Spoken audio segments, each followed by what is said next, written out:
Бүгүн 14-июнга карата Кыргызстанда дагы 78 адамдын анализинен коронавирус инфекциясы аныкталды. Бул тууралуу республикалык ыкчам штаб билдирди. Маалыматка караганда Кыргызстанда коронавирус жуктургандардын жалпы саны 2285 адамга жетти. Акыркы суткада 69 бейтап сакайып, ооруканадан чыгарылды. Жаңы катталган бейтаптар Бишкек шаарында 50 адам, Чүй облусунда 13 адам, Талас облусунда 5 адам, Ысык Көл облусунда 2 адам, Нарын облусунда 3, Жалал Абад облусунда 5 адам. Бул акбар келди. Бир сутка ичинде ооруканадан чыгарылгандардын саны 69 бейтап. Бишкек шаары 36, Чүй облусу 9, Ош шаары 4, Ош облусу 2, Нарын облусу 15, Баткен облусу 3. Республика боюнча жалпы 1791 бейтап айыгып, ооруканадан чыгарылды. Бир сутка ичинде өлкө боюнча 9 медициналык кызматкер коронавирус жуктуруп алганы аныкталды.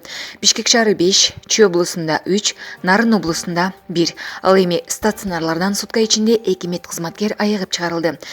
Жалпысынан республика боюнча COVID-19 диагнозу менен медициналык кызматкерлер арасында 438 учур катталды. Алардын ичинен 341 медкызматкер стационарлардан айыгып чыккан.